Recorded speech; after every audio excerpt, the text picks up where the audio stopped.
What's good, everyone? It's Jerry. Are you a racist? Do you believe that humanity alone deserves to conquer the stars? If you answered yes to any of these two questions, then you're in luck. Put your war gear on. You've just begun your journey as the newest member of the Ultramarines. Today, we're going to be going over Warhammer 40k Space Marines 2. Space Marines 2 is the newest third-person shooter to hit the market and plays very much like Gears of War. It's like when your dad steps out to get milk and comes back 15 years later. It leaves you confused, but ultimately you're just happy to have him back in your life. The gameplay is pretty solid, and the gunfights feel pretty good until you're fighting 10 gunners and then you're struggling for your life. Small arms fire tears your HP to shreds, and snipers tear your armor to shreds. So things can go south in the blink of an eye. This game has two of my favorite S words in it. That's space and racism. Space Marines 2 is a theoretical take on had the Proto-Dravidians were successful in reaching the stars. In their world, the Emperor never lost the mandate of heaven and sired 18 children to do his bidding and spread his influence. The forces of autism and schizophrenia, however, kidnapped his children like Jeffrey Epstein, whisking them away from a loving father figure. After a long sequence of historical events that I may or may not have a full grasp on, we end up at the time of this game's campaign where you play as John Warhammer. This game takes place an indiscriminate amount of years after the events of Space Marine 1. As that game is over 10 years old and doesn't provide a recap, here's the schizophrenic gist of it. Captain Titus has the ability to withstand the schizo paradigm, and some of his teammates don't really like that. After saving the day on Graia, big gay retard number 3 turns you in to the authorities of the Neo-Ming dynasty for re-education and forced labor in New Wuhan. This brings us to the beginning of our current campaign where Titus has been graciously serving the Empire and its penal death squad, waiting to die or be restored to full duty. After becoming mortally wounded during the ambush of New Mongolia, it was decided that Titus would cross the Rubicon Primaris. This means that for several days, a near-dead Titus would have his foreskin reattached, and by doing so, was reborn stronger, faster, and smarter than he ever could have dreamed of. After being reborn in the image of the peak male form, Titus was reinstated as a lieutenant and assigned to a new squad, which were just Titus if he was black and Chinese. This leads to Titus and the boys fighting across 3 separate planets and genuinely fucking shit up for the enemies of the Empire, while bringing home the glory. See, the campaign is really just the tip of the iceberg. It's more like an appetizer, while the main bulk of the game comes from the operations and the Eternal War. Now, speaking of operations, that leads us into the PvE mode. This is also where the game gets a lot more intricate with a number of classes to play and each class having a perk tree. Weapons also have a perk tree. These range from giving out flat buffs to giving buffs that activate after reaching a certain milestone or effect. There's 4 major difficulties: minimum, average, substantial, and ruthless. If you don't really know what you're doing, play average or minimum. If you know what you're doing, but you don't have a lot of perks unlocked, play average. Once you get some upgrades under your belt, feel free to move on to the higher difficulties. The higher you go, the better your stuff gets, just like the corporate ladder. There are 6 operations that each take place at differing parts of the story, offering a secondary perspective on events that happen. During these operations, you and up to 2 other people will be going through attempting to complete different objectives ranging from genocide to assassination to extreme genocide. There's also 2 other things to look out for besides the main objectives, and those are Dad's cum sock to extract that sweet gene seed and get more XP, and also you're looking to get some head. By getting some head, you acquire data, and with that data, you get to upgrade your weapons to actually be worth using. Now, let's talk about guns. There's a lot of guns, and they each have their own different uses and stats. Melter rifles are basically shotguns and are great at close distance. Stalker bolt rifles are good at taking things down from a distance. And the plasma incinerator is good at taking down the whole team. Melee combat is also pretty solid, and on the highest difficulty is your bread and butter to keep you alive. The combo's simple. You stomp to knock the little guys down, and you shoot them to finish them off with a gun strike. You'll know if enemies are able to be affected by gun strikes because they'll have a little red reticle over their body. Gun strikes and executions are the only 2 ways to reliably restore your armor, and even then, it's only by 1 little gauge. However, the amount of unique executions and gun strikes keeps them from getting too old too quick.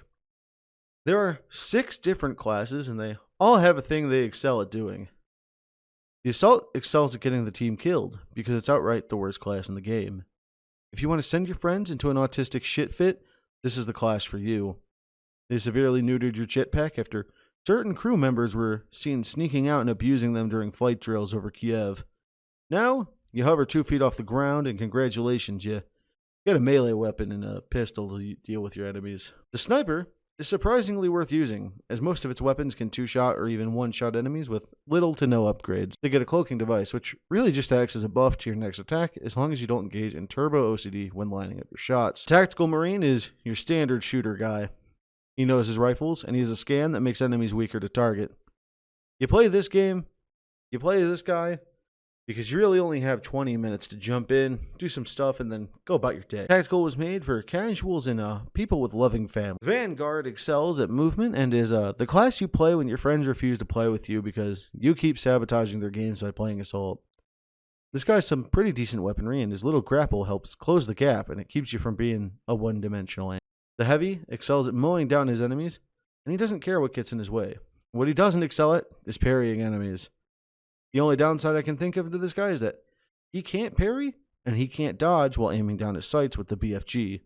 However, if you hip fire, it works perfectly fine. The Heavy gets a personal shield like an anime fan discovering deodorant. The sheer cleanliness of his body repulses his fellow mouth breathers, and it keeps him from contracting shingles at an early age. The Bulwark excels at keeping his team alive, and if you main this class, you also probably play League of Legends as a support only. You enjoy keeping the team alive, and to be honest, he feels pretty damn good to play. His flag lets allies around him regenerate armor, like how YouTubers think having likes and subscribers makes them less of a failure. Operations aren't the only thing that rely on this Indian caste system. The PvP also shares these classes, and each one has a limit. What that means is you and your buddies can't all go heavy and form the Coca-Cola Assassination Squad. It plays a lot like classic 6v6 games with a mild hint of a hero shooter. There's only allowed to be 2 of each type of class on the team, and each has a special ability. However, unlike cancerous hero shooters, every respawn, that ability comes back, leading to each team fight feeling chaotic and unpredictable. Like the blue-haired girl at your local college, it could be the best night of your life, or it could turn into a sexual assault case. It depends on how the stars align. There's 3 game modes, and they all play great. Team Deathmatch has been a staple of multiplayer shooters since 2006, so he gets a seat at the table. King of the Hill, with its lovable cast of characters, comes out of the alleyway to also sit down. There's also Domination, which, to be fair, has always been my least favorite of any of these game modes. Matches typically last no longer than 15 minutes, and you're rewarded with credits to unlock paint, class abilities for the people. Ashkenazi and Venezuelan gold farmers hate this one simple trick. Load up a quick match in Eternal War, stomp the other team, or get stomped instead. It doesn't really matter. Collect your fat loot and get the hell out of Dodge. Then you're going to rinse and repeat. The game wants you to complete high-level operations, when in reality, the most efficient way is just full sending against the other apes. It's like using the sidewalk during a traffic jam. It's not really necessary, but it's a hell of a lot faster. Now that you got your fat stacks, you're probably looking and feeling like Scrooge McDuck. The average age of a Warhammer fan is a geriatric 25 and older.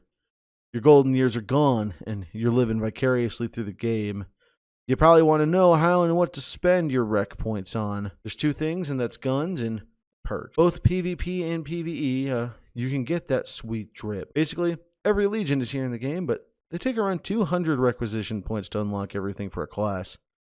That means most people will pick this game up and pick whatever looks coolest, and then they are surprised when they can't look like the Alpha Legion while they're on the Adeptus. Each team gets their own cosmetics, so if you want to stand out, you're going to need to pick one for each side. Just like Tim Pool, you're able to plant your ass cheeks right on the center line and find success in both parties. Criticisms.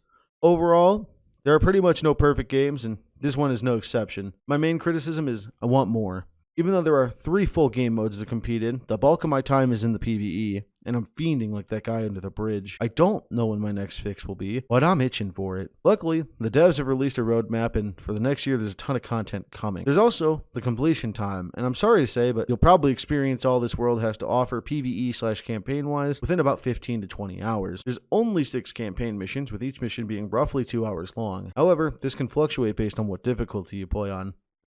This would be good if the higher difficulties actually gave you an incentive other than getting good and dick-waving rights like a disgusting Redditard. Space Marine 2 is a fantastic third person at a time when third person shooters have largely been forgotten or fucked up by incompetent developers. Being a very approachable game in the Warhammer 40k universe with some cool lore moments for those with a deeper understanding, be sure to make this a fan favorite in coming years. My final score will be 8 Heretics over 3 Thunderhawks. However, this was written at a time before patch 3.0. It would be very negligible of me to not talk about this patch, and unlike my fathering skills, I think this is something that should be addressed. Patch 3.0 is great. It added a bunch of stuff. It added a bunch of quality of life.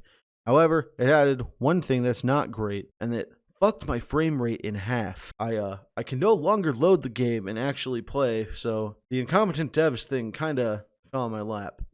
It could be that I just have to update my drivers. I don't know. I'm going to get around to it later. I just feel like the audio for this should have been done a long time ago, as I got COVID and it's fucked up my schedule for about 3 weeks. As always, more content to come, so stay invested by liking the video and subscribing. I do stream on Twitch, YouTube, and I have socials that I neglect in the description down below. Thank you to everyone who watched the video and supported me. If there's anything you think I should cover next, let me know. Until then, have a good one.